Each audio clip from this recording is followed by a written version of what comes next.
नमस्कार, मैं हूं मोनिका सिंह और आप देख रहे हैं सवाल 10 बजे।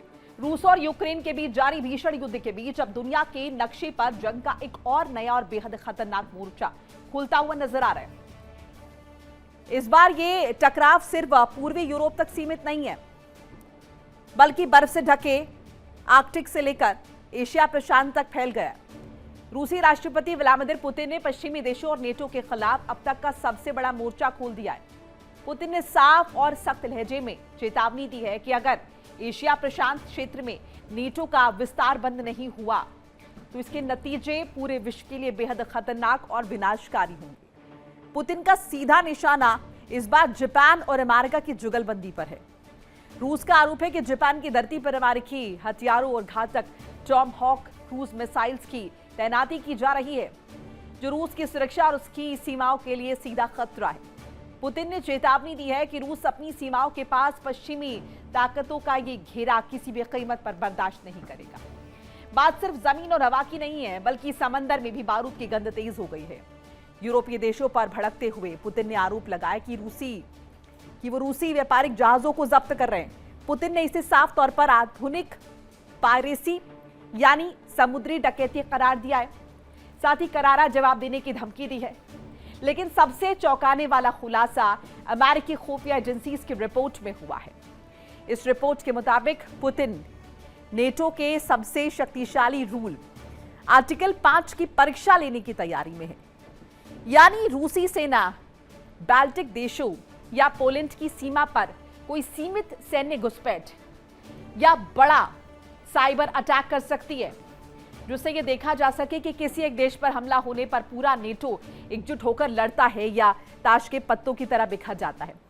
आज के सवाल है, क्या दुनिया एक और भयानक महायुद्ध की कगार पर आ खड़ी हुई है? क्या एशिया प्रशांत अब अमेरिका और उसकी ताकत की नुमाइश का नया अखाड़ा बनने जा रहा है? नेटो एशिया में अपने झंडे वाले नए सदस्य नहीं बना रहा, लेकिन 4 बड़े साझेदारों के जरिए हिंद प्रशांत में अपनी रणनीतिक मौजूदगी और सहयोग लगातार मजबूत कर रहा है। अब जरा ये मैप देखिए। इस मैप के जरिए आपको स्थिति बताने की कोशिश कर रहे हैं कि एशिया में किस तरीके से नेटो की जो घुसपैठ है वो लगातार बढ़ती हुई नजर आ रही है। ये आप देश देख रहे हैं कि किस तरीके से यहाँ पर ऑस्ट्रेलिया, न्यूजीलैंड, दक्षिण कोरिया, जापान, और लगातार रूस ये कह रहा है कि जिस तरीके से ये मौजूदगी यहाँ पर बढ़ रही है, चाहे हम दक्षिण कोरिया की बात करें या फिर हम ऑस्ट्रेलिया या फिर जापान की बात करें, कहीं ना कहीं ये जो प्रभाव है वो यहाँ पर बढ़ता हुआ नजर आ रहा है। और सीधे तौर पर रूस इसे अपने लिए खतरा बता रहा है, सीधे तौर पर नहीं, लेकिन यहाँ पर रूस ने इस मौजूदगी को नकारा नहीं है। और ऐसे में कहीं ना कहीं नजर आ रहा है कि नेटो किस तरीके से अपनी घुसपैठ को बढ़ा रहा है। अब जरा देखिए, आपको दूसरे मैप के जरिए बताते हैं एशिया में नेटो की बढ़ती घुसपैठ कैसे इशारा कर रही है। जापान का जिक्र करें, दक्षिण कोरिया की बात करें, ऑस्ट्रेलिया की बात करें, न्यूजीलैंड की बात करें।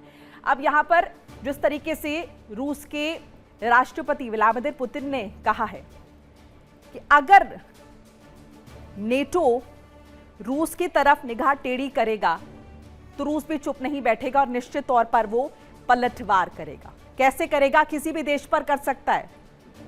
वर्ल्ड मैप की चारों दिशा में कनेक्टिंग लाइन भी आपको बता रहे हैं कैसे भी अटैक हो सकता है। ये साइबर अटैक हो सकता है या फिर मुमकिन है कि सैन्य मौजूदगी के जरिए।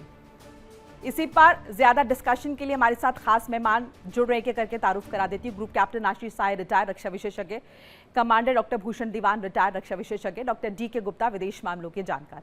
आप तीनों का बहुत बहुत स्वागत है। पहले रुक कर लेते हैं साई साहब का। साई साहब, आप किस तरीके से देख रहे हैं ये जो पुतिन ने नेटो को खुली चेतावनी दी है, इसे आप किस तरीके से देखें? क्या एक नए सिरे से चिंता जो है वो शुरू हो जाएगी वैश्विक पटल पर? जैन मोनिका, हम 2 चीजों को मिक्स कर रहे हैं। एक, पुतिन का अपनी एक मिसाइल फ्रिगेट पे इनॉग्रल जर्नी, उस वक्त उनके द्वारा दिया गया एक एड्रेस जिसमें उन्होंने खुलकर अपनी कुछ कंसर्न्स बताए हैं, जिसको कि अगर हम क्रिप्टिक तरीके से पढ़ें तो एक जापान का large influence over certain areas, जिसको रशिया अपना इकोनॉमिक जोन मानता है पानी के अंदर, उससे वो नाराज है। और दूसरा, यूरोप का, नॉट नाटो, यूरोप का कुछ एक्टिविटीज जो रशियन फ्लैग्स के under African ships cargo carry करती हैं रशिया के लिए या रशिया से बाहर बिक्री के लिए, to avoid the sanctions on Russia. European Union ने रशिया के ऊपर यूक्रेन युद्ध को लेकर कुछ सैंक्शन लगाए हुए हैं, ये सामान आप नहीं खरीद सकते, बेच सकते। तो उसको अवॉइड करने के लिए रशिया कुछ दूसरे कंट्रीज के रजिस्टर्ड शिप्स को यूज करता है, घोस्ट शिप्स बोले या गलत तरीके से फ्लैग लगा के, और इसको यूरोपियन यूनियन ने चैलेंज किया है। इस बात को लेकर पुतिन खासा नाराज है और उन्होंने अपनी मसल फ्लेक्सिंग का धमकी दिया है कि हम इस पे चुप नहीं बैठेंगे। इसमें कुछ कंट्रीज नाटो के भी हो सकते हैं, लेकिन आपके दर्शकों के लिए ओपनिंग में मैं ये बताना चाहूंगा कि नाटो इज टूथलेस। वो अपना एक स्ट्रेट ऑफ हॉर्मुज का इंटरेस्ट नहीं बचा पाए, अपने अलायंस पार्टनर के साथ अमेरिका के साथ नहीं आए। ये लेवल है उनकी नेवी का कि एक छोटा सा स्ट्रेट ऑफ हॉर्मुज जिसपे ईरान ने कब्जा कर रखा, उसको नाटो की दो तीन मेजर कंट्रीज जिनके पास बहुत हैवी नेवल प्रेजेंस है, इंक्लूडिंग फ्रांस एंड इंग्लैंड, वो उसको क्लियर नहीं करा पाई। आज की एक सच्चाई है मोनिका। और दूसरी तरफ जी तो फिर हम वापस प्लीज कंटिन्यू जी। और दूसरी तरफ ये जो एनएसआर की हम बात कर रहे थे, नॉर्दर्न सी रूट, ये अपने फ्यूचर के लिए रशिया एक नया रूट जो कि बहुत डिफिकल्ट और बहुत कॉस्टली रूट, क्योंकि तो इसमें बर्फ जमी रहती है इस पूरे सी रूट में, जो पूरे रशिया से आर्कटिक होते हुए जापान के साइड में आने की कोशिश कर रहा है। काफी लंबा समय से ये रूट रशिया ने डिक्लेयर किया हुआ, क्योंकि इसका ज्यादातर पोर्शन रशियन कोस्ट के साथ है और वो इसके बॉस हैं, उनको इसके लिए किसी से परमिशन लेने की जरूरत नहीं है। तो एक वो इनका मुद्दा चलता रहता है। हमें ध्यान देने की बात ये होगी कि ये नाटो के साथ ये जो लड़ाई का डिक्लेरेशन है, ये अमेरिकी खुफिया सूत्रों ने वॉल स्ट्रीट जर्नल को बताया है, जो अमेरिका की सबसे गद्दार मीडिया हाउस है, एंटी रिपब्लिकन है, बहुत लिबरल माइंडेड कहते हैं, वैसे लेफ्ट लीनिंग लोग हैं। उन्होंने बोला है कि खुफिया एजेंसियों ने यह बताया कि रशिया नाटो, क्योंकि इनका एक वेस्टेड इंटरेस्ट है रिपब्लिकन्स को मिड टर्म में हराने का, और इस तरह के लीकेजेस वो करते हैं ताकि ट्रंप या उनकी संस्थाएं वीक फील हो। ये रियलिटी है कि बाइडेन या इवन ओबामा के समय से सीआईए हो या पेंटागन हो, उसमें लेफ्ट लीनिंग, यानी आपके हिसाब से नेटो कोई चुनौती नहीं है रशिया के लिए मौजूदा वक्त में, जैसे कि आपने जिक्र किया कि होर्मुज नहीं बचा पाए। दीवान जी, आपका क्या एनालिसिस है इस पर? ये पुतिन टेस्टिंग कर रहे हैं कहां तक नेटो कट्ठी खड़ी होती है, और जहां तक नेटो की एग्जिस्टिंग एबिलिटी है वो इकट्ठे हो रहे हैं, मेरी समझ में इकट्ठे हो रहे हैं, डेवलपमेंट कर रहे हैं, अपना old defence industrial complex revive कर रहे हैं। वो ये भी चाहते हैं कि भाई इसमें एक बड़ी अच्छी चीज़ मैं देख रहा हूँ, जो हालांकि आपका सवाल नहीं है, मेरी समझ में काफ़ी स्कोप है। जो यूरोप के साथ एफटीए हमारा हुआ है, वो डिफेंस मैन्युफैक्चरिंग का इंडिया को भी फायदा मिल सकता है, क्योंकि इंडिया ने डिफेंस मैन्युफैक्चरिंग में काफ़ी डेवलपमेंट कर रहा है, और रूस के साथ भी वेपन्स ब्राह्मोस डेवलप किया है, और भी इसराइल के साथ भी कर रहा है। तो आने वाले समय में हमारे लिए बड़ी अच्छी इकोनॉमिक और मिलिट्री स्ट्रेटजिक अपॉर्चुनिटी है, ये करें। पर ये पक्की बात है जिससे यूक्रेन में बढ़त ले रहा है रशिया, उसको कोई रोक नहीं पाया। तो रूस के मन में ये है, पुतिन के मन में एक ख्याल है, इनको टेस्ट किया जाए, नंबर 1। नंबर 2, ये बात बड़ी क्लियर है, जापान बड़ी दुविधा में है, क्योंकि अमेरिका का जो न्यूक्लियर अम्ब्रेला है उससे जापान खुश नहीं है।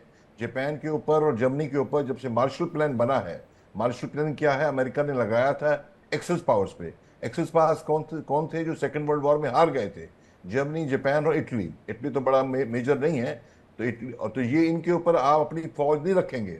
जापान के पास भी लिमिटेड फौज है, जर्मनी के पास भी लिमिटेड है, पर वो बढ़ा रहे हैं, खुद भी इंडिपेंडेंस फौज की करना चाह रहे हैं। तो इसके चलते ये चंद सालों की बात है कि रूस के साथ भी ये जो है मिलके उसको चेकमेट करेंगे रूस को, तो उसको टेस्ट कर रहा है। और सबसे बड़ी बात इसमें ये है, आपको पता है सेकेंड वर्ल्ड वॉर में जापान तो नागालैंड तक आ गया था। हमारे सुभाष चंद्र बोस ने नया तिरंगा झंडा नागालैंड में फैलाया था, और पूरा चीन को, मलेशिया को, साउथ ईस्ट एशिया को कवर करके और इंडिया के बॉर्डर पे आ गया, तब जाके सीज फायर जब हुआ था सेकेंड वर्ल्ड वॉर में। पुरानी हिस्ट्री है, वो मिट्टी नहीं है। और ताइवान भी जो है उस टाइम काफी नेचुरली कंट्रोल में था जापान के, जब पूरा कवर ही कर लिया। तो इन बातों के चलते रूस जो है, और रूस का एक और एंगल है, ये हमारी पृथ्वी जो गोल है, जो नॉर्थ पोल है, पूरे नॉर्थ पोल में 50% नॉर्थ पोल में रूस फैला हुआ है।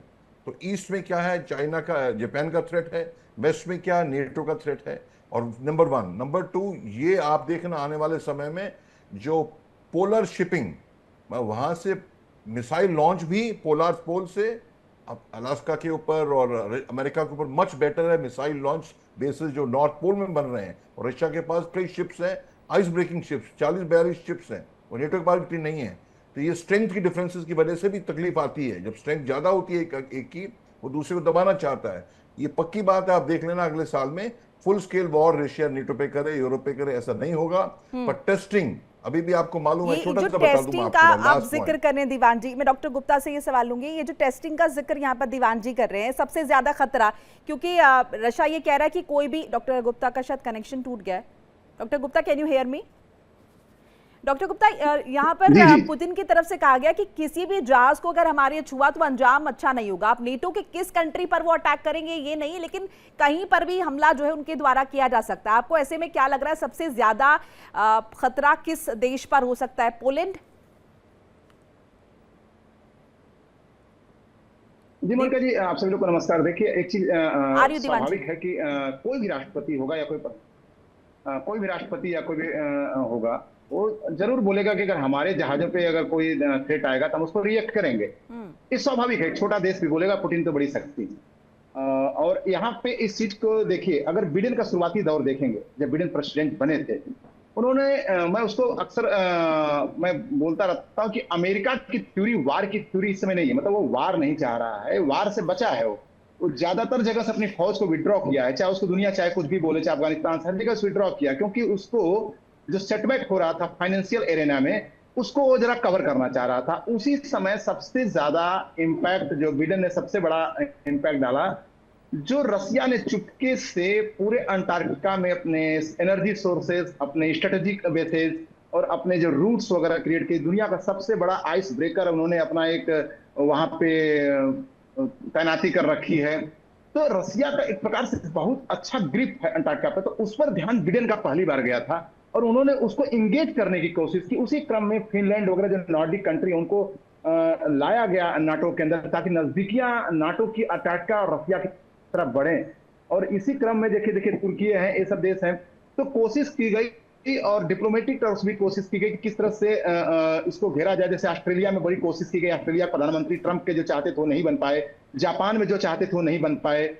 तो ऐसे घटनाक्रम थे जिसमें कि भविष्य में रोका जाए पुतिन को, खासकर पुतिन को, तब जब उनके बारे में समाचार आया कि ट्रंप को जिताना चाहते थे इंटेलिजेंस के थ्रू, जब उनको पता चला। तो ये परिणति जो है पहले ही क्रिएट कर दी गई थी रसिया के लिए।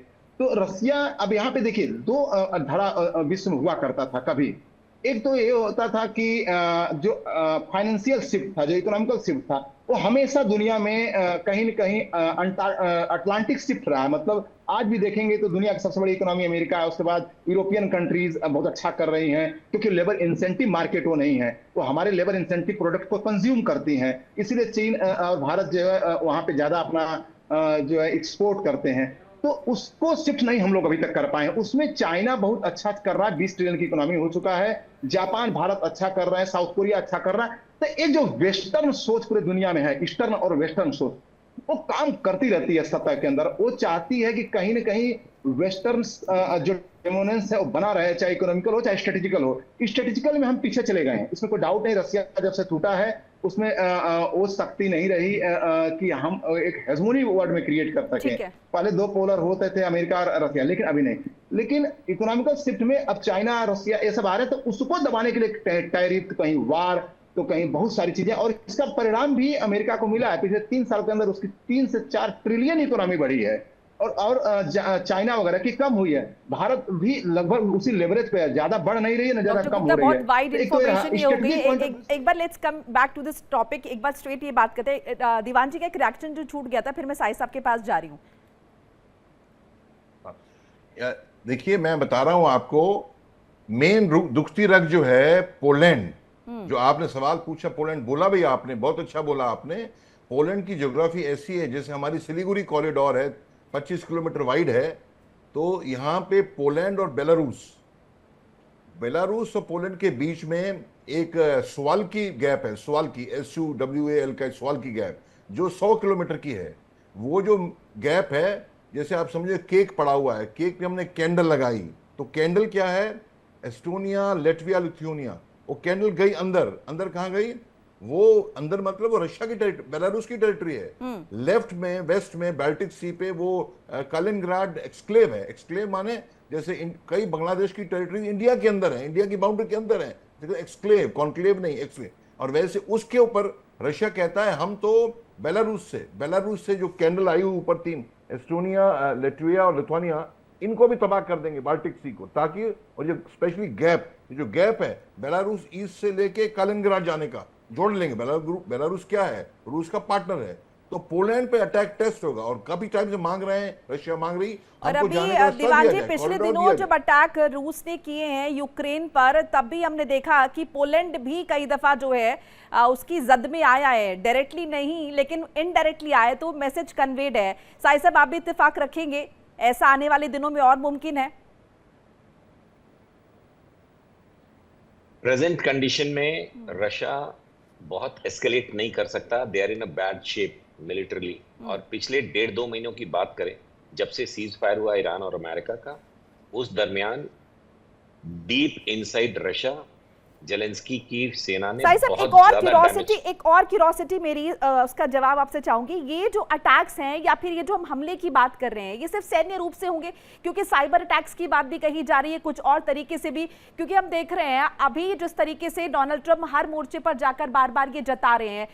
ईरान को लेकर भी उन्होंने कहा है कि ईरान की मदद कौन कर रहा है, रूस कर रहा है, चाइना कर रहा है, इंटेलिजेंस कौन मुहैया करा रहा है। वो ये भी कह चुके कई मोर्चों पर कि मुझे मारने की कोशिश हो रही है, कौन बैकड्रॉप में ये साजिश रचा है। So can we like connect all these points together? Absolutely, they're all linked. We have to just join the dots. Cyber warfare full scale चल रहा है. China and Russia absolute current intelligence, satellite intelligence share कर रहे हैं Iran के साथ, लेकिन hardware का सप्लाई रुका हुआ है। फिजिकल फॉर्म में हथियारों की सप्लाई बहुत लिमिटेड हो गई है ईरान को। This is as far as the military war goes. Cyber में अमेरिका में उनके वाटर सप्लाई पे जो हमले हुए, या कुछ मिस इन्फॉर्मेशन प्रोटोकॉल्स चल रहे हैं जो रिगार्डिंग खमैनी साहब, या इस तरह की डिविसिव फोर्सेस जो ग्लोबली काम कर रही हैं कि मेजर डोमिनेंट मीडिया को इन्फ्लुएंस करके और कंफ्लिक्टिंग इंफॉर्मेशन देके पुतिन और ट्रंप के बीच में खाई बढ़ा दो, साइकोलॉजिकल वॉरफेयर, माइंड गेम्स। इसके बावजूद जिस इशू पे हम आज मोनिका बात कर रहे हैं, उसमें रियलिटी ये है कि 500-600 शिप्स जो रशिया का सामान ले जा रहे थे या ला रहे थे, उनको यूरोपियन यूनियन की ने रोका है। और अब उन्होंने एक नया रूल, लॉ बना दिया है कि इन शिप्स को रोकने के बाद इन पे पाई गई सामग्री को यूरोपियन यूनियन बेच सकता है। Grossly unlawful. इसीलिए पुतिन नाराज होकर कह रहे हैं ये पायरेट्स का काम होता है, ये अनलॉफुल है। और इसी के साथ हमें ये पता है कि इतने सैंक्शंस वापस से लगा रखे हैं अमेरिका, लेकिन उन्होंने एक भी रशियन शिप को अभी नहीं रोका है। जब तक ट्रंप और पुतिन का अपना जो इक्वेशन है वो ऐसा रहेगा कि CNN और वॉल स्ट्रीट जर्नल और वॉशिंगटन पोस्ट उसको क्रैक नहीं कर पाए, no matter how hard they try. Biden के इलेक्शन के समय से ये सब चल रही हैं चीजें, इसमें KGB CIA इन्वॉल्व है। लेकिन ऑन ग्राउंड जो रियलिटी है वो ये है कि रशिया और अमेरिका अभी कोई डायरेक्ट एंगेजमेंट नहीं कर सकते। रशिया किसी भी नए वॉर फ्रंट को खोलने की स्थिति में नहीं है, लेकिन अगर उनकी सप्लाई लाइंस को चैलेंज किया EU ने, जिसपे फोकस्ड बातें करी हैं पुतिन ने कल परसों शाम को, वो ये है कि अगर हमारे रसद, हमारे जहाजों को, चाहे वो रशिया के जहाज हो या अफ्रीकन शिप्स हो, हायर्ड हो, घोस्ट हो, फ्लैग किसी और कंट्री का लगा हो, लेकिन अगर हमारा सामान आ रहा है और उसको अगर यूरोपियन यूनियन की नेवीज ने टच करने की कोशिश की, तो हम इसको अटैक मानेंगे, वॉर मानेंगे और इसका माकूल जवाब देंगे। और आपका प्रीवियस क्वेश्चन जो, या ओके माने नहीं, प्लीज आप संक्षेप में वो बात भी कंप्लीट कर लीजिए, क्योंकि वो मेरा सवाल था ऑब्वियसली। नाटो पे आप एक स्लाइड दिखा रहे हो, एशिया में नाटो की एंट्री, उसमें दर्शकों को ये पता होना चाहिए, थोड़ा सा मिसलीडिंग हो जा रहा है। नाटो एशिया में नहीं है, तो नॉर्थ अटलांटिक और यूरोपियन बाउंड्रीज के अंदर है। यहाँ पे इनके ग्लोबल पार्टनर्स हैं, तो मेंबर्स में और पार्टनर्स में मोनिका फर्क होता है। नाटो मेंबर्स नहीं है ऑस्ट्रेलिया, न्यूजीलैंड, साउथ कोरिया और Japan, they are NATO's global partners. एक पार्टनर 4 का उनका एक कंसेप्ट है। तो वो स्लाइड जो आप दिखा रहे हो कि नाटो एशिया रीजन में बढ़ रहा है, नहीं, वो ग्लोबल पार्टनर्स हैं। जैसे वॉर्सो के साथ हम कई बार हम रशिया के साथ अलाइन होते थे, लेकिन हम कभी भी वॉर्सो के मेंबर नहीं थे। और इसी वजह से मुझे नहीं लगता कि वॉर्सो मतलब पोलिश कैपिटल, जहां से यूएसएसआर का अम्ब्रेला शुरू हुआ था, वॉर्सो शुरू हुआ था, वहां पे रशिया आज की तारीख में अटैक करके उनको कैप्चर करना चाहेगा। ये थोड़ा सा मुझे फार क्राई लगता है। जी मोनिका। ठीक है। डॉक्टर गुप्ता, आपका एनालिसिस पे अभी जो भी कुछ हो रहा है, हम जो भी एक्शन देख रहे हैं, जिस पर रिएक्शन जो है राष्ट्रपति पुतिन का है, क्या इसमें बैकड्रॉप में कहीं पर भी अमेरिका की तरफ से प्रोवोकेटिव कार्रवाई की जा रही है, या फिर पोक इनडायरेक्टली किया जा रहा है रशिया को? क्योंकि जाहिर है डायरेक्टली किसी भी तरीके का संघर्ष नहीं चाहेंगे अमेरिका और रूस आपस में। जी, जब तक ट्रंप हैं तब तक पुतिन और ट्रंप की केमिस्ट्री बहुत अच्छी है। जहां तक मैं रीड कर पा रहा हूं पिछले 5-6 सालों से, वो कभी भी बहुत ज्यादा रिएक्टिव नहीं होंगे रसिया के लिए। और रसिया को कहीं न कहीं सेफ्टी वॉल्व अमेरिका प्रोवाइड करता है। यूरोपियन को एंगेज करने का अमेरिका कह रहा है। कि मैं बता दूं, पिछले 4 सालों के अंदर चाइना से 80% बिजनेस बढ़ा है यूरोपियन यूनियन का। इसकी वजह से चिड़े हुए हैं ट्रंप यूरोपियन यूनियन से, और नाटो को बीच में लाके। अभी देखिए, अभी जर्मनी का देख लीजिए, जर्मनी लगभग 40 से 45% पूरे यूरोपियन यूनियन का बिजनेस को कंट्रोल करता है। तो अब वो जो है चौथी इकोनॉमी, तीसरी इकोनॉमी बना हुआ है। और ये चीजें जब चाइना के करीब आए हैं, और मिडिल ईस्ट से और अफ्रीकन कंट्री से चाइना का 80% बढ़ा, तो ये चीजें जो है कहीं न कहीं एक रसिया को ट्रंप अपना एक फ्रेंड के रूप में देखते हैं, ताकि हमको कभी चाइना के लिए अगर एस्केलेट करना हो तो रसिया हमारे साथ एटलीस्ट कम से कम ग्राउंड पे नहीं तो पेपर्स पे नहीं तो कम से कम दिमाग में हमारे साथ रहे। तो इसलिए जब तक ट्रंप है वहां पे कोई एस्केलेशन नहीं होगा। डॉक्टर गुप्ता, प्रतिबंध भी तो अमेरिका रशिया पर जो है वो लगाता रहता है। वो फ्रेंडशिप तो है, लेकिन वो फ्रेंडशिप भी तो एक अलग डायरेक्शन में और बैकड्रॉप में भी लगातार चीजें चलती रहती हैं। मोनिका जी देखिए, जैसे होता ना, हमको बहुत सारे, जैसे कोई ऐसा रीजन होता है जैसे वेस्ट इंडीज वगैरह है, वहाँ चिली पैदा होती है, वहां से ही क्योंकि जहां पे जैसी कंडीशंस आती है विपरीत परसेंट, तो प्रकृति वैसी चीजें पैदा भी करता है। आप देखेंगे कि जो भी जितने सैंक्शन हुए हैं रसिया के ऊपर आज तक, वो सैंक्शन प्रो हो है कंट्री है, लेकिन उसने अपना एक रास्ता बना लिया है। अब उसको कोई इंपैक्ट नहीं पड़ता, और उसकी इकोनॉमी 1.8 से 2.4 रेस की इस युद्ध के बाद भी। और ये सोचने की बात है कि रसिया को जब भी सैंक्शन लगता है, लेकिन भारत और चाइना कभी भी ऑयल जो सबसे ज्यादा मंगाते हैं, इस समय इतिहास का सबसे ज्यादा तेल मंगा रहा है भारत चाइना रसिया से 2.8 मिलियन बैरल पर डे, जो कि अभी तक ऐसा नहीं हुआ, जबकि सैंक्शन सब कुछ रास्ते पर है। तो एक ऐसा बैकग्राउंड क्रिएट कर देते हैं ट्रंप की दुनिया को लगे कि वो चाइना के रसिया के खिलाफ बहुत स्टेप्स ले रहे हैं, लेकिन अंदर अंदर से क्रिएट। अब मैं बता दूं, पेट्रोकेमिकल्स भारत इसमें दुनिया में सबसे ज्यादा बेच रहा है। क्यों? चाइना से मंगा रहा है, अरे रसिया से मंगा रहा है, क्रिएट कर रहा है, पेट्रोकेमिकल दुनिया को बेच रहा है। इसमें अवसर में इसमें भी वेस्ट एशिया के इसमें भारत ने अवसर तलाश लिया, तो वो कहीं ना कहीं रसिया को फायदा कर रहा है। तो रसिया को जिंदा करके रखेंगे ट्रंप कि वो कभी भी मेरे लिए एक फ्रेंड, कम से कम अगर एडवर्स ना रहे, अगर मैं चाइना के अगेंस्ट या ताइवान के अगेंस्ट अगर 8 साल 10 सालों में जाता हूं, तो लॉन्ग टर्म थ्योरी पर वो काम कर रहे हैं। और इसीलिए ट्रंप जो है 37-40 के बीच उनकी रेटिंग अभी भी बनी हुई, युद्ध के बाद भी जरा छोटी मोटी महंगाई वहां पे हुई है, क्योंकि उन लोगों को पता है कि what ever is doing for the America. तो एक चीज ब्रॉडर कंसेप्ट है वहां के वोटर्स, खासकर जो कि जैसे हमारे यहाँ भी बहुत सारे वोटर्स हैं जो एक बहुत ही रियल जानते हैं पॉलिटिक्स को, एक जो है नैरेटिव से वोट करते हैं। तो रियल वाले जो है इस तरह से जानते हैं। तो चाइना रसिया को कभी भी पुतिन डिस्टर्ब नहीं करेंगे। यूक्रेन के युद्ध में हम सब लोगों ने देखा है कि उन्होंने यूरोप को ही धक्का दिया है कि तुम अपनी सुरक्षा स्वयं करो, मैं हवाई कर सकता हूं लेकिन मेरी सेना नहीं जाएगी। तो बहुत सारी चीजें मतलब रसिया को इंडिकेट कर रहे हैं कि अपना काम करो, मुझे कोई इश्यू नहीं है। इसी बहाने जरा सा यूरोपियन यूनियन भी डरा रहेगा, हथियार मेरे से खरीदता रहेगा। सबसे ज्यादा $50 बिलियन का हथियार का समझौता भी तुर्की में हुआ है। नाटो कहां से आएगा? वो अमेरिका से आएगा। तो एक सारी कॉन्फ्लिक्ट वेरी क्लियर थ्योरी है ट्रंप की, जो अपने कंट्री के लिए है। जी मुंडा जी। ठीक है। डॉक्टर दीवान, आप सुन रहे थे यहाँ पर डॉक्टर गुप्ता को, आपका इस पर क्या मत है? मोनिका जी, मुझे मौका दें, एक दूसरे पॉइंट को, इसको मैं आंसर नहीं कर रहा हूँ। जो इकोनॉमी की बात कर रहे हैं वो ठीक है, पर मैं बिल्कुल इस चीज से इत्तेफाक नहीं रखता हूँ कि अमेरिका की इकोनॉमी बेटर हो रही है, उनका जीडीपी बेटर है। इसीलिए हाँ जी, हाँ, जीडीपी तो बेटर हो रही है, थोड़ी सी बढ़ी है, समझिए 10% बढ़ी है, पर GDP growth, rate of growth of GDP वो कम हो रही है। और जो भी है लबोलबाब है, बड़ी है, पर ये बड़ी है की वजह से रूस अमेरिका और वॉर में संलग्न रहे, नहीं करेगा वो। पर मैं आपको एक फ्यूचर की थोड़ी सी बात कराएं, अब ये 2 साल के 1 साल में रशिया अटैक कर देगा यूरोप, ऐसा नहीं है।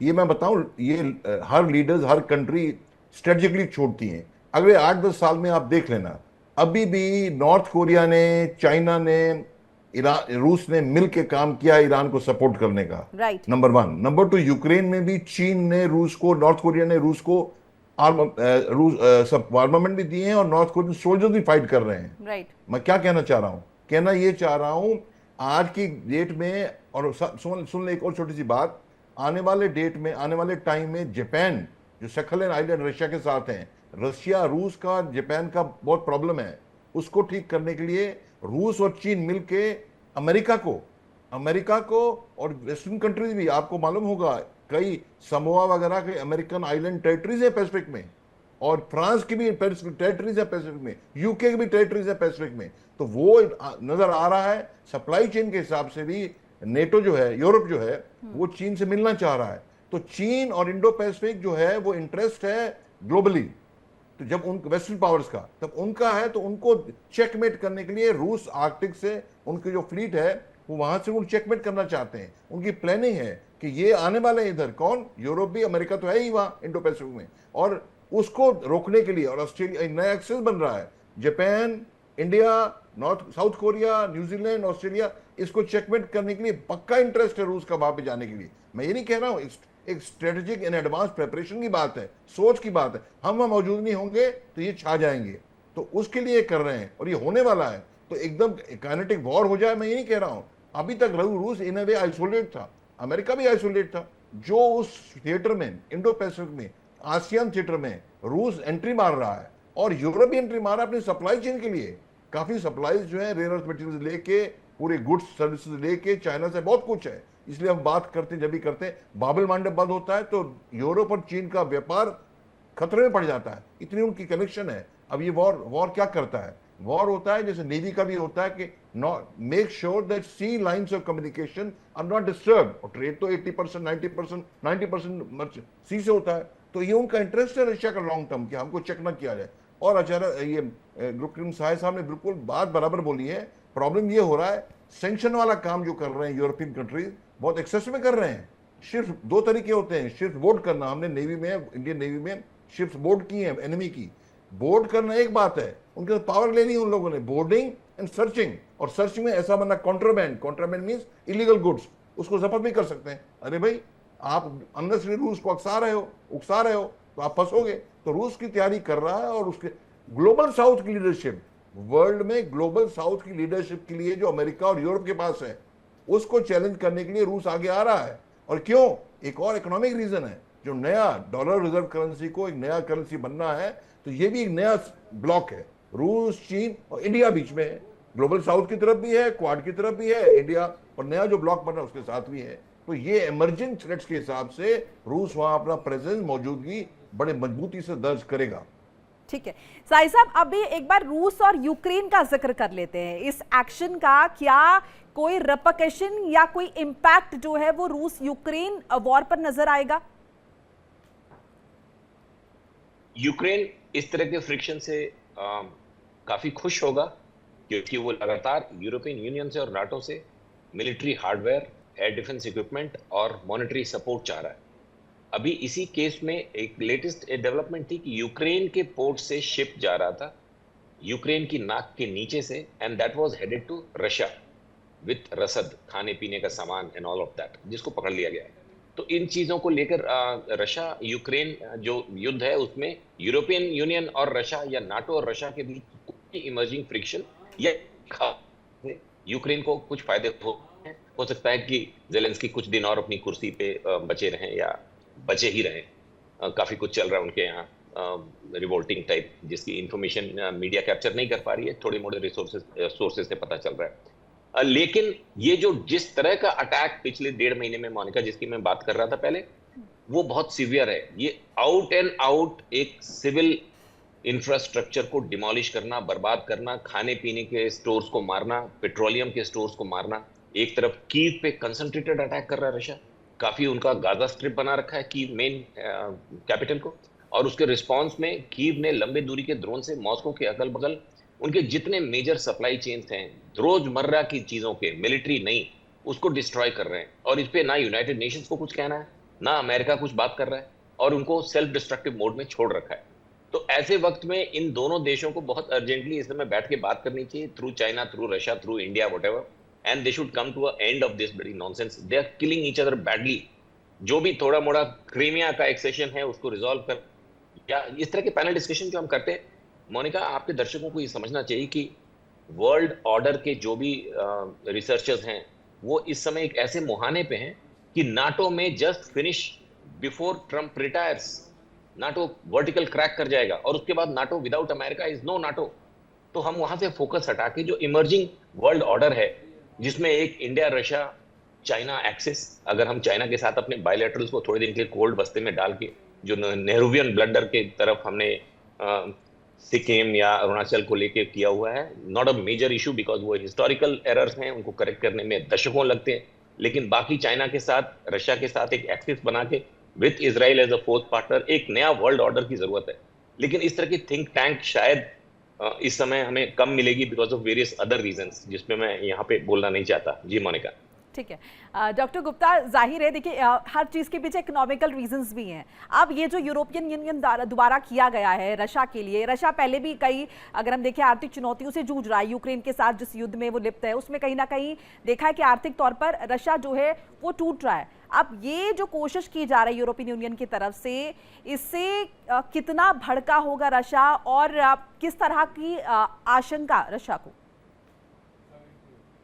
देखिए मुनका जी, रशिया को कोई आशंका यूरोपियन यूनियन से नहीं है। इंटरनली वो जानता है कि यूरोपियन यूनियन मेरे पर जो है बिना अमेरिका के सके कोई भी एग्रेशन नहीं करेगा हमारे ऊपर, क्योंकि वो ऑलरेडी अपने आगे बता दूं कि 2 या 3 देश ऐसे यूरोपियन यूनियन के अंदर, अमेरिका, यानी ये जो अभी हुआ है ये अमेरिका की शय पर हुआ है?